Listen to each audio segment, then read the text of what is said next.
Here's a review of the practice questions on page 98 and 99 of your notes. We were working on Earth's history, absolute age dating. So I'm assuming by now you've taken these notes by watching the Edpuzzle video and done the activity about radioactive decay modeling with the blocks. And let's practice some questions before you do the Kessel learning questions. Here are the answers. Maybe you don't really need to go over these because you got them all right. But the absolute age dating practice questions, we did not do questions 1 through 4. 5A, 6D, 7D, 8 carbon-14, 9C, Nashville, Tennessee, 11.3, 12 was 28,500 years. Go ahead and fast forward. I'm going to go over each question at one at a time, but please feel free to go ahead and fast forward through to the questions that maybe you need some help with that you got wrong. Let's take a look at question number 5. So here's question number 5. What is the approximate half-life of radioactive material X? So radioactive material X is this stuff right here. So I'm going to trace that line, radioactive material X right there. And they want to know what the half-life is. If you remember from the video, I told you how to calculate, or from the lab activity about radioactive decay, it shows you how to get the half-life of something. So if you got a graph, there's a graph of radioactive decay. You take half of what you started with. In this case, I started with 80 radioactive atoms. Half of that is 40. So I go from 40 over to the line and then down. My half-life, or the amount of time it took to get to half the material, amount of time it took, how much time did it take to get to half? Well, I started with 80, half is 40. How long did it take to get to half? It took that long, 2.5 minutes. And that was for this. Let's take a look at the graph that they give us. So here is radioactive material X. What's the half-life? Well, we're starting with 100. Half of that would be 50. How long did it take to get to 50? I have to draw my line from 50 over to the line and then down. It took 5. Well, 5 what? 5 times 10 to the third years. Remember, times 10 to the third is another way to say 1,000. So 5,000 years. Correct answer is A. Let's take a look at question 6. Question 6. The diagram below represents the radioactive decay of uranium-238. Shaded areas on the diagram represent the amount of what? So we see that we've got uranium-238. After one half-life, only half of that uranium-238 is left. After another half-life, half of that is left. And this question is saying, all right, well, what's this other material? What is this stuff here? Essentially, it's asking, what does uranium-238 decay into? And if we just go to the front page of the reference tables, go ahead and take a look. We see that uranium-238 decays into lead-206, Pb206. And that's stable. It's not decayed anymore. Pb is lead. Correct answer to 6 is D. 7. Diagram below represents the skull of a saber-toothed tiger that died 30,000 years ago. All right, poor tiger.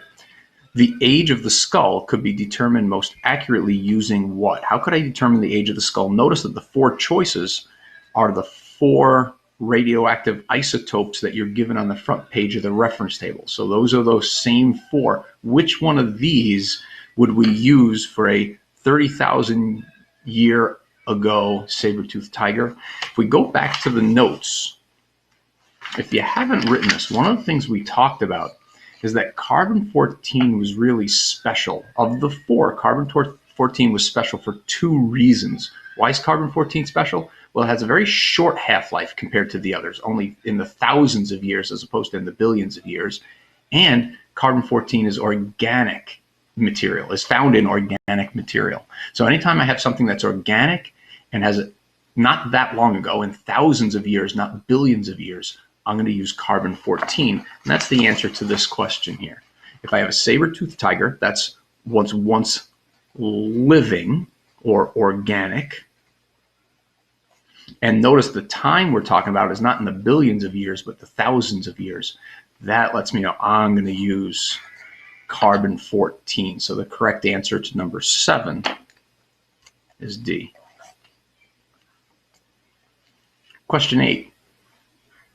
Question 8 says samples of plant pollen are preserved in sediment deposited by the last glacial ice sheet. Which radioactive isotope is best for determining the age of the samples? We mentioned how carbon-14 is a special isotope, radioactive isotope. It's special because it had a short half-life, meaning it's measured in thousands of years as opposed to billions of years, and it's found in organic material, meaning things that were once living. So if we go back to the question, this question is talking specifically about that. Question 8 says a sample of plant pollen. Well, plants are organic. And during the last glacial ice sheets, that wasn't billions of years ago, but thousands of years ago. Remember, we mentioned that the glaciers were here in the Rochester area of New York just about 20,000 years ago. And if we go back even before that, maybe when some of this plant pollen was preserved, we're still only talking about thousands of years. So the correct answer to 8 is carbon-14. Question 9. If a specimen of a given radioactive substance is reduced in size, its half-life will do what? So that means I've got a radioactive material. And let's use what we had in the notes for an example. In the notes, we said we started with 400 grams of carbon-14. After one half-life, it dropped to 200. After another half-life, it dropped to 100. They're saying instead of having 400 grams of carbon-14, we're going to cut that in half. If a specimen of a given radioactive substance is reduced in size, so we cut this. Instead of 400 grams, what if this was just 300 grams? What would the half-life be? Well, it doesn't matter. The half-life is still going to be 5,700 years. Even if we did something like this, we said, all right, there's our sample at 400 grams. What if I had another sample very similar to that? What if I did this? I said, all right, well, we've got this here. Instead of 400 grams of carbon-14, this is 300 grams of carbon-14. What's going to happen to here? Well, it's the same thing. The carbon-14 is going to cut in half. Instead of being 300, it'll be 150 grams of carbon-14. And this will still be our nitrogen-14 over here. Obviously, this amount here, that'll still be 150 grams of the nitrogen-14 in there. But the key to this is that the half-life doesn't change. Just because instead of using 400 grams, we're using 300 grams, this amount of time, this half-life, is still 5,700 years. That does not change. So just because we cut the amount of material in half doesn't mean we change the half-life. So the half-life is going to remain the same. Question 10. A fossil formed 11,400 years ago. Which percentage of the original amount of carbon-14 remains in the fossil? All right, which percentage of the original amount of carbon-14? So let's go through our steps for this. I've got a fossil formed 11,400 years ago. Let's go through these steps of carbon-14. So I start with this much carbon-14, and we'll use the same setup as we did in our notes. So, and instead of having 400 grams like we had in the notes, this is talking about percentages. So we know we're going to start with 100% of the carbon-14. All right. After a half-life goes by, how much of that carbon-14 is remaining? Well, we know half-life is the amount of time it takes for half of the material to decay. So half of this material stays carbon-14. The other half, so I've got 50% carbon-14, and then I've got half of that is the decay material. And the decay product of carbon-14 is nitrogen-14, so I've got 50% nitrogen-14. And that was one half-life for carbon-14, which is 5,700 years. Well, this is talking about 11,400 years, the question. Well, that's not, I'm only at 5,700, so let's do another half-life goes by.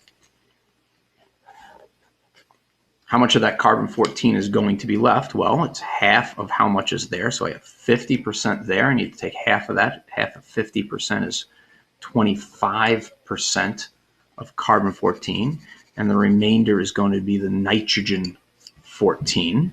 So this is 75% nitrogen-14, and the carbon-14 there would be 25%. And that time would be 5,700 years. So from here, from the start to where we are right there, has been a grand total of 5,700 years plus 5,700 years. And if we do that quick little math,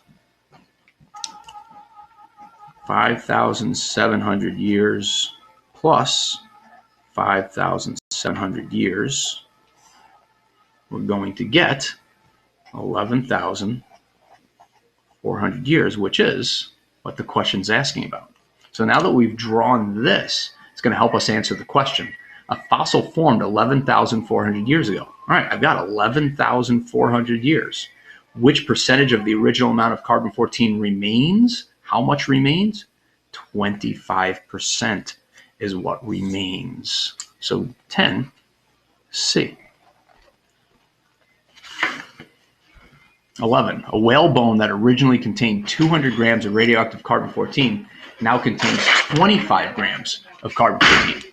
How many carbon-14 half-lives have passed since this whale was alive?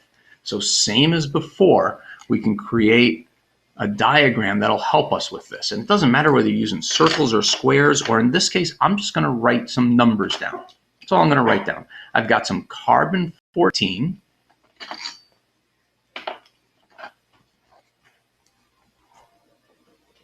So I've got some carbon-14 there. It originally contained 200 grams. So carbon-14, I've got 200 grams of carbon-14. After one half-life goes by,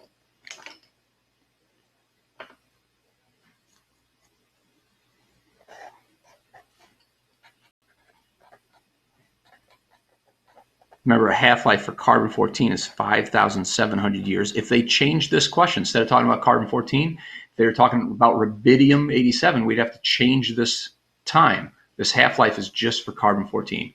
But after one half-life, instead of having 14 grams of carbon-14, I'm going to have half that, or 100 grams of carbon-14.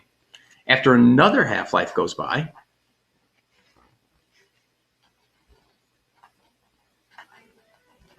another 5,700 years, I go again.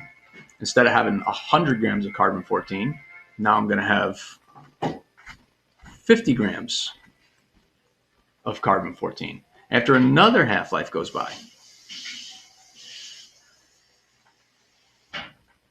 another 5,700 years. Now I'm going to have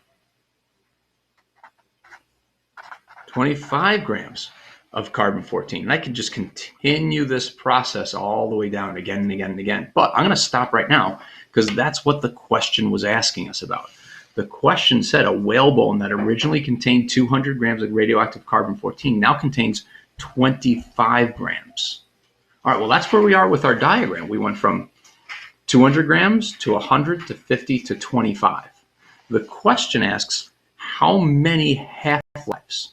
Let's count how many half-lives this was. There's 1, 2, 3. It took 3 half-lives to get down to 25. Not 4, not 1, 2, 3, 4. 3 half-lives. 1 half-life, 2 half-lives, 3 half-lives to get down to that. That's why the correct answer is 3 half-lives.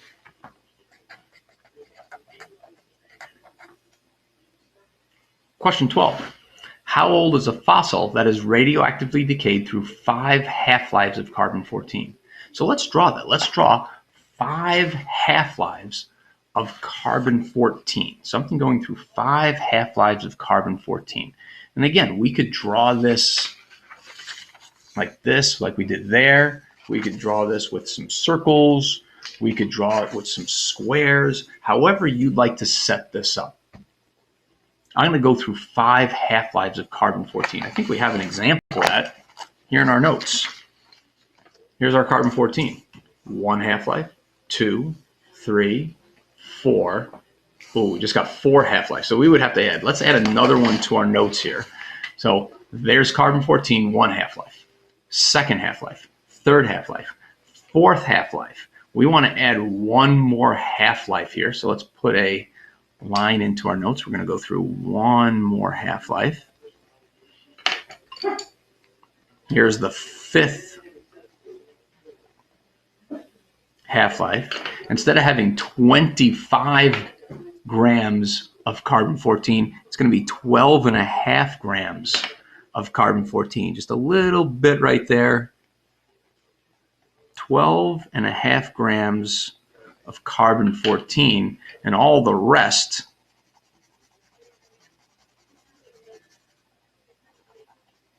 is going to be this nitrogen-14. Oh, made a little mistake up here, right? That should be an N for nitrogen. This is all the nitrogen-14. The question that we were asked right here, how old is that fossil that's gone through 5 half-lives? Well, we know that 1 half-life is 5,700. We know that the next half-life is 5,700. The 3rd half-life is 5,700. The 4th half-life is 5,700. This 5th half-life is 5,700 years. So we're just talking about 5,700 5 different times.